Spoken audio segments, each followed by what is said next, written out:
तो इस बुक का जो फर्स्ट चैप्टर था वो बहुत ही बेसिक इंट्रोडक्शन था। सेकंड चैप्टर से हम यहाँ पे स्टार्ट करेंगे। फर्स्ट चैप्टर में आपको साइंटिस्ट के नाम, कुछ उन्होंने जो थ्योरीज दी, वो सारी चीज़ें मिल जाएंगी।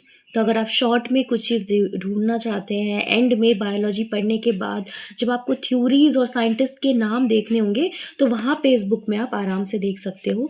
ये एक अच्छी बात है। सेकेंड जो चैप्टर है द लिविंग वर्ल्ड, इसमें लाइफ क्या है, कैरेक्टरिस्टिक्स क्या होते हैं लिविंग फॉर्म्स के। तो कोई भी लिविंग अगर है, हम किसी भी ऑर्गेनिज्म या किसी भी चीज़ को हम लिविंग बोल रहे हैं तो उसके कैरेक्टरिस्टिक्स क्या होने चाहिए, वो ग्रो करना चाहिए। हाँ, लेकिन ग्रोथ को हमने लिविंग ऑर्गेनिज्म का डिफाइनिंग फीचर नहीं बोला। क्यों? क्योंकि ग्रो तो अगर आप पहाड़ देखते हैं, उसमें अगर मिट्टी और आ जाए तो वो और बड़ा होता जाएगा। तो ग्रो तो वो भी कर रहा है टेक्निकली, मगर क्या वो लिविंग है? नहीं ना। तो ग्रोथ को हम एक लिविंग फॉर्म का कैरेक्टरिस्टिक नहीं मान सकते हैं। नेक्स्ट यहाँ पे जो दिया गया है रिप्रोडक्शन। रिप्रोडक्शन मतलब होता है टू रिप्रोड्यूस, यानी कि हम दोबारा से उनके जैसा ही कोई ऑर्गेनिजम्स प्रोड्यूस कर दे तो उसको हम रिप्रोडक्शन बोलते हैं। इधर पे रिप्रोडक्शन को भी लिविंग फॉर्म का डिफाइनिंग कैरेक्टरिस्टिक नहीं प्रूव किया है, क्योंकि बहुत सी ऐसी चीज़ें हैं जो, जैसे कि अब उसी हम पहाड़ का ही एक एग्जांपल ले लें कि अगर वो टूट के छोटे टुकड़ों में हो जाए तो उसी के जैसे होगा, है ना। तो वैसे तो वो भी रिप्रोड्यूस हो गया है, लेकिन क्या वो लिविंग है? नहीं। तो हम यहाँ पे सिर्फ एक एग्जांपल लेके चल रहे हैं, और यहाँ पे ऐसे बुक में बहुत से एग्जांपल्स लिखे हैं, हम उसे पढ़ सकते हैं। अच्छा, यहाँ पे एक चीज़ और दी है, जैसे कि म्यूल्स होते हैं और वर्कर हनी बीज होते हैं, ये लोग स्टेराइल होते हैं, ये हमें अच्छे से पता है। अब ये तो रिप्रोड्यूस नहीं कर पा रहे हैं, बट ये तो लिविंग है। तो यहाँ पे एक कॉन्ट्रडिक्शन आ गया कि लिविंग होके भी ये रिप्रोड्यूस नहीं कर पा रहे हैं और नॉन लिविंग होके भी रिप्रोड्यूस हो जा रहा है कोई चीज़, मतलब वापस से वैसी चीज़ फॉर्म हो जा रही है। तो हम रिप्रोडक्शन को भी लिविंग ऑर्गेनिज्म का, लिविंग का कैरेक्टरिस्टिक फीचर नहीं मानेंगे। थर्ड है मेटाबॉलिज्म। अब मेटाबॉलिज्म होता क्या है, अगर हम शॉर्ट में समझे तो all the chemical reactions which take place in living systems are collectively termed as metabolism. यानी किसी भी लिविंग सिस्टम के अंदर जितने भी केमिकल रिएक्शंस हो रहे हैं, चाहे वो कैटाबॉलिज्म हो चाहे एनाबॉलिज्म हो, हमने पता है कि दो टाइप के, कंबाइनिंग रिएक्शन हो या डिवाइडिंग रिएक्शन हो, कुछ भी हो तो उसका टोटल जो सम होता है उसे हम मेटाबॉलिज्म कहते हैं। और लिविंग के अंदर इस सारे रिएक्शंस को हम मेटाबॉलिज्म कहते हैं। देखिए यहाँ पे दिया भी गया है, metabolism has two main types, catabolism and anabolism. Catabolism is destructive metabolism which involves breakdown of complex organic material into simpler ones, जैसे कि रेस्पिरेशन में होता है, एंड एनाबॉलिज्म जो होता है वो कंस्ट्रक्टिव मेटाबॉलिज्म होता है, यानी जॉइनिंग करवाता है, जैसे कि फोटोसिंथेसिस या protein synthesis, right. So no non living object exhibits metabolism. किसी भी नॉन लिविंग ऑर्गेनिज्म में हमें मेटाबॉलिज्म शो नहीं होगा, इसीलिए हम मेटाबॉलिज्म को एक डिफाइनिंग फीचर मानते हैं लिविंग ऑर्गेनिज्म का। तो यहाँ पे हमें लिविंग ऑर्गेनिज्म का फर्स्ट डिफाइनिंग कैरेक्टर मिल गया है। फोर्थ है यहाँ पे कॉन्शियसनेस, रिस्पॉन्स टू स्टिमुलाई। जैसे कि आपको ह्यूमंस की एग्जांपल ले लेते हैं, किसी भी एनिमल की हम बात कर लें, अगर हम उसे टच कर रहे हैं तो वो कुछ ना कुछ रिस्पॉन्स करेगा।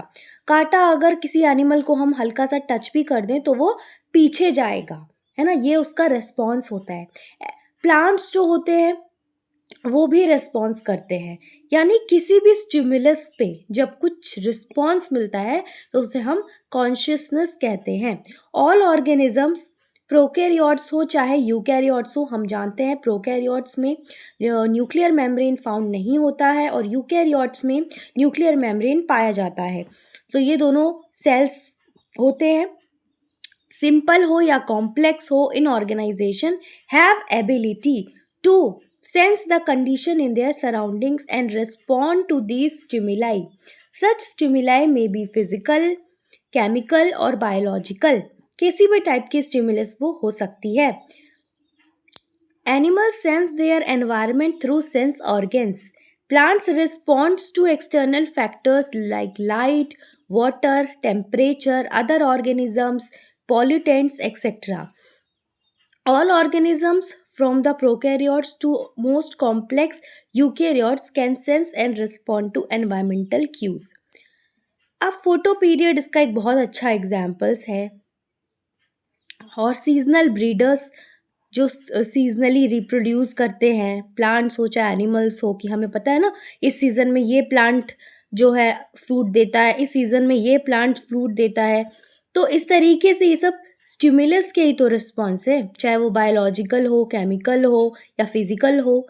तो ये भी एक डिफाइनिंग फीचर होता है, डिफाइनिंग कैरेक्टर होता है लिविंग ऑर्गेनिज्म का। फिफ्थ है हमारा यहाँ पे सेलुलर ऑर्गेनाइजेशन।